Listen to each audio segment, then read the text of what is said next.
सरपंच संतोष देशमुख हत्या प्रकरणी पार पडलेल्या सुनावणीनंतर एक महत्त्वाची माहिती समोर आली। संतोष देशमुखांचं अपहरण करून खून केल्याची कबुली सुदर्शन घुलेसह आरोपींनी दिली असल्याची माहिती वरिष्ठ सूत्रांनी दिली आहे।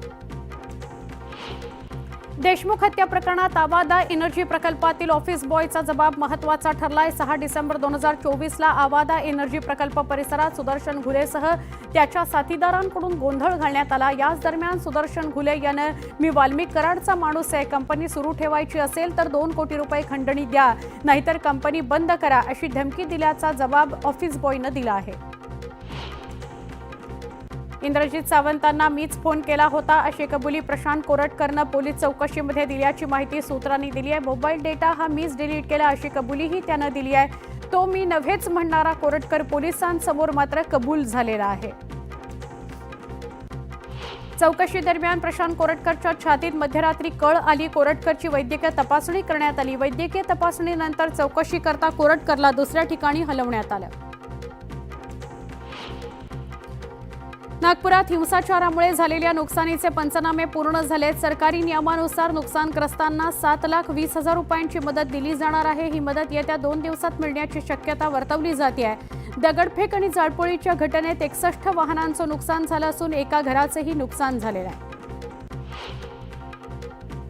नागपूर हिंसाचार प्रकरणातील आरोपी हमीद इंजिनियर यानं जामिनाकरता न्यायालयामध्ये अर्ज केला। राजकीय दबावामुळे या गुन्ह्यांमध्ये फसवण्यात आल्याचा दावा हमीदनं जामिनाकरता केलेल्या अर्जात केलाय। कृषी मंत्र्यांच्या जिल्ह्यात युरियाचा कोट्यवधींचा घोटाळा झाल्याची माहिती समोर आली आहे। शेतीसाठीचा 90 टन युरिया गोदरेज ॲग्रोवेट खासगी कंपनीच्या घशात घातला जात होता। या प्रकरणी कृषी मंत्री माणिकराव कोकाटे यांच्या आदेशानंतर दिंडोरी पोलिसात गुन्हा दाखल करण्यात आला।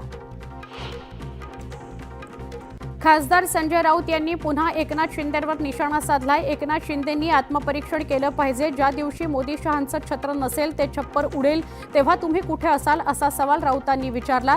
केदारनाथाच्या गुहेत किंवा गुवाहाटीच्या कामाख्या मंदिराच्या गाभाऱ्यात बसून याचा विचार करायला हवा अशा शब्दात राऊतांनी एकनाथ शिंदेंना सुनावलं। माजी आमदार रवींद्र धंगेकरांनी शिवसेनेत प्रवेश केल्यानंतरही काँग्रेसच्या चिन्हासह सोशल मीडियावर पोस्ट केली आहे। जागतिक रंगभूमी दिनाच्या शुभेच्छा देण्याकरता केलेल्या पोस्टवर रवींद्र धंगेकरांनी काँग्रेसचा पंजा वापरला आहे। पंतप्रधान नरेंद्र मोदी 30 मार्चला गुढीपाडव्याच्या दिवशी एका दिवसाच्या नागपूर दौऱ्यावर येणार आहेत। या निमित्तानं पालकमंत्री चंद्रशेखर बावनकुळे नागपुरातल्या तयारीचा आढावा घेणार आहेत। रेशीमबागेमधील स्मृती मंदिर दीक्षाभूमी याला मोदी भेट देणार आहेत।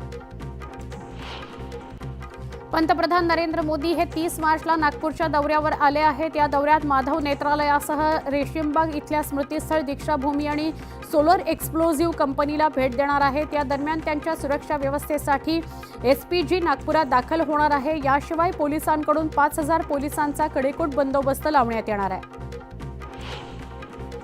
राष्ट्रवादी काँग्रेस शरदचंद्र पवार पक्षाच्या राष्ट्रीय कार्यकारिणीची आज दिल्लीत बैठक होणार आहे। दुपारी 3 वाजता कॉन्स्टिट्यूशन क्लबमध्ये ही बैठक होणार आहे। बैठकीला पक्षाचे अध्यक्ष शरद पवार, कार्यकारी अध्यक्ष सुप्रिया सुळे, महाराष्ट्राचे अध्यक्ष जयंत पाटील, जितेंद्र आव्हाड याशिवाय राष्ट्रीय कार्यकारिणीचे सर्व सदस्य बैठकीला उपस्थित राहणार आहेत।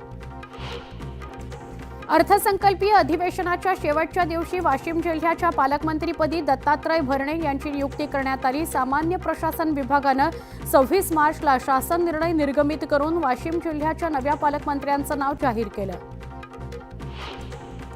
उपमुख्यमंत्री एकनाथ शिंदे यांच्यावर विडंबनात्मक गाणं सादर केल्याप्रकरणी गुन्हा दाखल करण्यात आलेला हास्य कलाकार कुणाल कामरा याला मुंबई पोलिसांनी दुसरा समन्स बजावलाय। कामरानं चौकशीकरता उपस्थित राहावं, एका आठवड्याचा कालावधी त्याने मागितला होता, पण त्याची मागणी मुंबई पोलिसांनी फेटाळली आहे।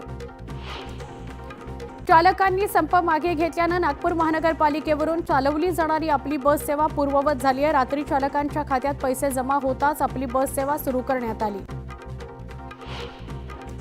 राहुरी शहरातील महापुरुषाच्या पुतळा विटंबना प्रकरणी हिंदुत्ववादी संघटना आक्रमक झाल्या। आरोपीच्या अटकेची मागणी करत राहुरी शहरासह तालुक्यात आज बंद पाळण्यात आलाय। खासगी सावकारीच्या त्रासाला कंटाळून एका तरुणानं राहत्या घरात गळफास लावून घेत आत्महत्या केली। जळगावमधली ही घटना आहे। या प्रकरणी तरुणाच्या नातेवाईकांनी आरोपीविरोधात गुन्हा दाखल होत नाही तोपर्यंत मृतदेह ताब्यात घेणार नाही असा इशारा दिला आहे। शहापुरात आदिवासी विकास महामंडळामार्फत तालुक्यातील धान खरेदी केंद्र चालू करण्यात आलंय. मात्र त्यामुळे केंद्राबाहेर वाहनांच्या लांबच लांब रांगा लागल्या. जवळपास 12 ते 15 तास नंबरसाठी शेतकऱ्यांना प्रतीक्षा करावी लागते. अंबरनाथमध्ये होळीला झालेल्या भांडणाचा राग मनात ठेवून एका तरुणावर भर रस्त्यात कोयत्यानं हल्ला करण्यात आला. जवळपास 15 ते 20 मिनिटं हल्लेखोर कोयत्यानं तरुणावर हल्ला करतच राहिला. मात्र नागरिकांनी फक्त बघ्याची भूमिका घेतली. या प्रकरणी तिन्ही आरोपींविरोधात गुन्हा दाखल करण्यात आलाय.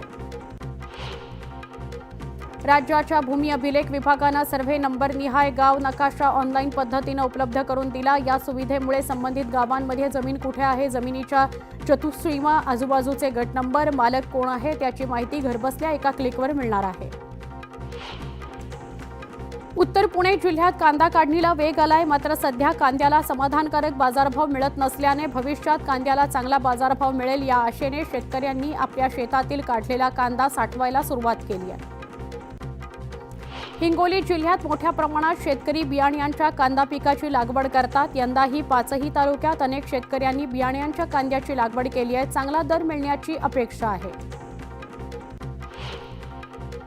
सोलापूर एनटीपीसीमध्ये आता थर्मल पॉवर सोबत सौर ऊर्जेच्या माध्यमातून देखील वीज निर्मिती केली जाणार आहे. त्याकरता सोलापुरात 23 मेगावॉट क्षमतेच्या ग्राउंड माउंटेड सौर प्रकल्पाची उभारणी केली जाते.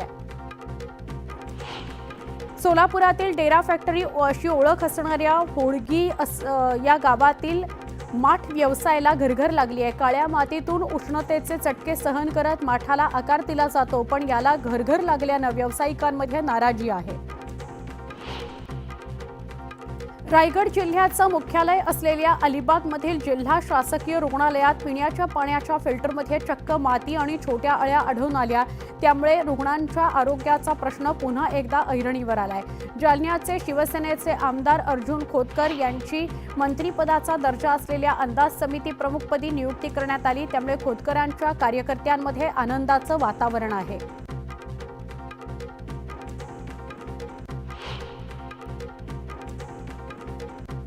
पुणे विभागाच्या महावितरण विभागानं थकबाकी वसूल करण्याकरता आता वीज पुरवठा खंडित करण्याची मोहीम सुरू केली आहे. महावितरणकडून पुणे विभागात गेल्या 25 दिवसात तब्बल 29,000 जणांचा वीज पुरवठा वीज बिल न भरल्यामुळे खंडित झालेला आहे.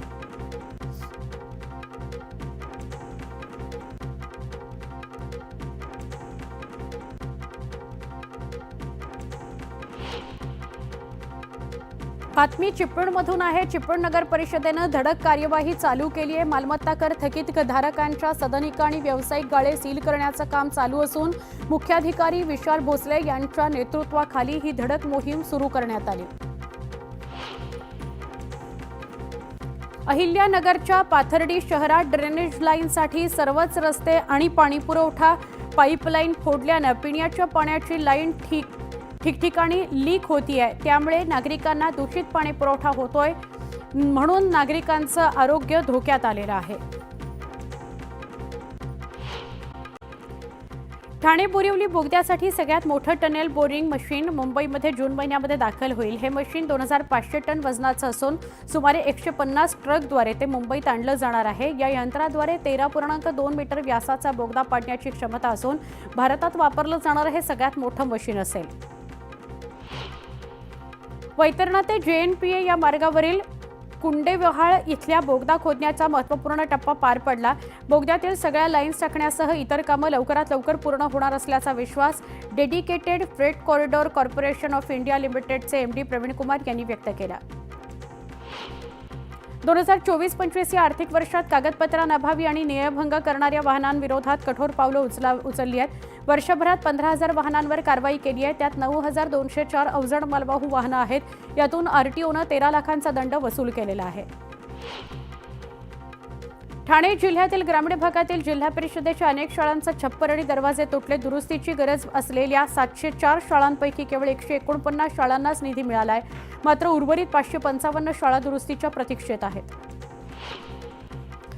आर्थिक वर्ष संपण्यास अवघे काही दिवस उरले असताना कल्याण आणि भांडूप परिमंडळातील तब्बल 258 कोटींच्या थकीत वीज बिल वसुलीचं आव्हान कर्मचाऱ्यांसमोर आहे. वीज बिल वेळेत न भरल्यास पालिकेनं वीज पुरवठा खंडित करण्याचा इशारा दिला.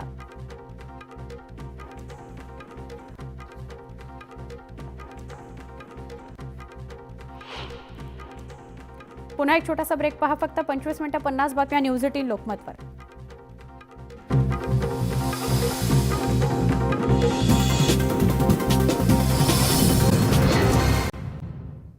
बुलेटिनमध्ये पुन्हा एकदा स्वागत. आता उर्वरित बातम्या. मुंबईतील रस्त्यांच्या काँक्रिटीकरणाची कामं निकृष्ट दर्जाची झाली आहेत. अशा प्रकारची निकृष्ट दर्जाची कामं भविष्यात होऊ नयेत, रस्त्यांना तडे जाऊ नयेत याकरता समन्वय आणि सगळ्या कामांवर देखरेख करण्याकरता आता IAS अधिकाऱ्याची नियुक्ती करण्यात येणार आहे, अशी माहिती उद्योगमंत्री उदय सामंत यांनी विधान परिषदेमध्ये दिली. महत्त्वाची कागदपत्रे आणि फाईली सुरक्षित ठेवण्याकरता म्हाडा तब्बल 3,07 लाख रुपये खर्च करून आपल्या गोडाऊनमध्ये फाईल कॉम्पॅक्टर बसवणार आहे आणि याकरता म्हाडामध्ये नुकतीच निविदा जारी करण्यात आली. देशभरात विविध ठिकाणी UPI सेवा ठप्प झाली असून नागरिकांना डिजिटल पेमेंट करताना अडचणींचा सामना करावा लागतोय. पेमेंट सातत्यानं फेल होत आहे. युजर्स संतापलेत. अनेक व्यवहार ठप्प झालेत. गुगल पेच्या युजर्सना सर्वाधिक फटका बसलाय.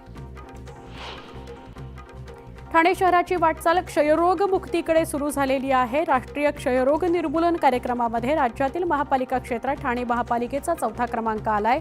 पालिकेच्या आरोग्य विभागाकडून घरोघरी जाऊन तपासणी करण्यात आल्यानं रुग्णांचं वेळेत निदान करण्यात पालिकेला यश आलेलं आहे. सध्या ठाण्यातील हवेच्या गुणवत्तेचा निर्देशांक 135 वर पोहोचला असून धुलीकरणाचं प्रमाण 152% गेलेलं आहे. गेल्या काही वर्षात अत्यंत वेगानं वाढत असलेल्या शहरीकरणामुळे ठाणेकर धुळीनं अक्षरशः हैराण झालेले आहेत. पर्यावरण अहवालामध्ये ही माहिती समोर आलेली आहे. पुणे महापालिकेमध्ये समाविष्ट झालेल्या गावांना ग्रामपंचायतीच्या कराच्या दुपटीपेक्षा कमी दरानं कर आकारणं अशक्य आहे. यामुळे समाविष्ट 32 गावांना कराच्या रकमेचा दिलासा मिळण्याची शक्यता कमी झाली आहे. पुणे महानगरपालिकेच्या रुग्णालयातच औषधांचा तुटवडा जाणवू लागलाय. गेल्या 15 दिवसांपासून पालिकेच्या रुग्णालयामध्ये औषधांचा तुटवडा असल्यानं रुग्णांना औषधांकरता फेऱ्या माराव्या लागत आहेत.